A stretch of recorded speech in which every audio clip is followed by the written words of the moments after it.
सध्या आपण cooling system बघत आहोत. त्यातलं एअर कूलिंग सिस्टीम बघितलंय. वॉटर कूलिंग सिस्टीमचं कार्य मागच्या वेळेस बघितलंय. त्यातली पंप सर्क्युलेशन वॉटर कूलिंग सिस्टीमचे आज आपण पार्ट्स बघणार आहोत. त्यातला पार्ट जो आहे हा रेडिएटर व रेडिएटर प्रेशर कॅप आज आपण बघणार आहोत. तर त्यातला रेडिएटर हा जो घटक आहे हा चासीवरती फिट केलेला असतो.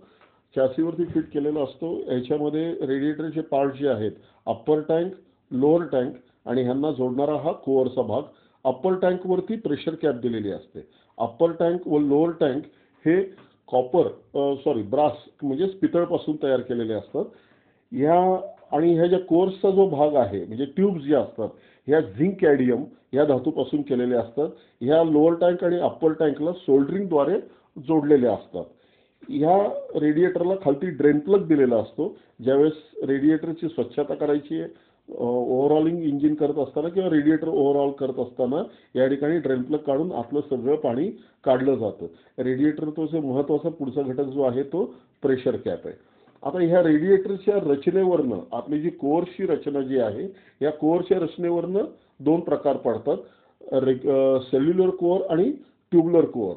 आता सेल्युलर कोअर जी आहे या सेल्युलर कोअरमध्ये एअर पॅसेजेस दिलेले असतात आणि ह्या एअर पॅसेजेसच्या कडेने या ठिकाणी एअर सेल्स दिलेले असतात आणि त्याच्यातून कडेनं पाणी वाहत असतं आणि ट्यूबमधून हवा वाहत असते. आणि ट्यूबुलर कोअरमध्ये वॉटर पॅसेजेस दिलेले आहेत. वॉटर पॅसेजेसमधून पाणी ह्या ट्यूबमधून पाणी वाहत असतं आणि कडेनी इथून सगळी हवा खेळत असते. सेल्युलर कोअर्सलाच या ठिकाणी हनीकोम म्हणजे त्याच्या रचनेवरनं त्याला हनीकोम कोअर सुद्धा असं म्हटलं जातं. आता पुढचा घटक आला गेला प्रेशर कॅप. आपल्याला माहिती आहे सर्वसाधारणतः पाणी हे 100 डिग्री सेंटीग्रेडला उकळायला लागतं. असे जर प्रकार घडायला लागले तर इंजिनमध्ये वारंवार तुम्हाला गाडी थांबवून पाणी भरावं लागेल. तर त्याकरता रेडिएटरवरती प्रेशर कॅप ही दिलेली असते.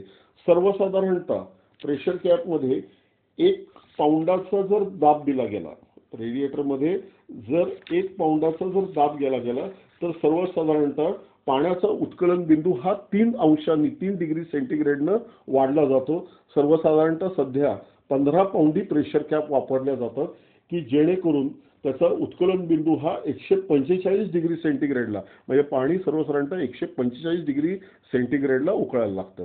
या रेडिएटर प्रेशर कॅपचं वैशिष्ट्य आहे की ह्याच्यामध्येच प्रेशर वॉल्व आणि व्हॅक्यूम वॉल्व हे दोन्हीही दिलेले असतात.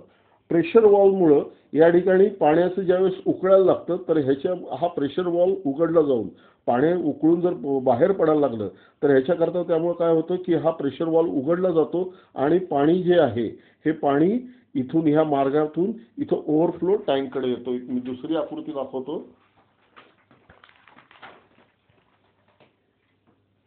हा या ठिकाणी इथं दाखवलेला जो आहे तो ओव्हरफ्लो टँक. ओव्हरफ्लो टँकमध्ये हे पाणी काय येतं परत येऊन थांबलं जातं. इथं रेडिएटर प्रेशर कॅप दिसते, इथं ओव्हरफ्लो पाईप दिसतोय. हे काय झालं सर्वसाधारणतः गाडी चालू असताना. आता पुढचे जे आहेत दुसरा आपण वॉल्व त्याच्यामध्ये दिलेला आहे व्हॅक्यूम वॉल्व. व्हॅक्यूम वॉल्वमुळे काय होतं ज्यावेळेस इंजिन आता बंद केलेलं आहे, आपण गाडी बंद केलेली आहे त्यावेळेस इथं रेडिएटरमधलं पाण्याचं प्रेशर कमी होतं व ह्या ठिकाणी व्हॅक्यूम क्रिएट होतो. त्यामुळं हा व्हॅक्यूम वॉल्व मगाशी जो वरती प्रेस झाला गेलेला होता ह्याच्यामध्ये हा आता वरती प्रेस झालेला आहे हा प्रेशर वॉल्व.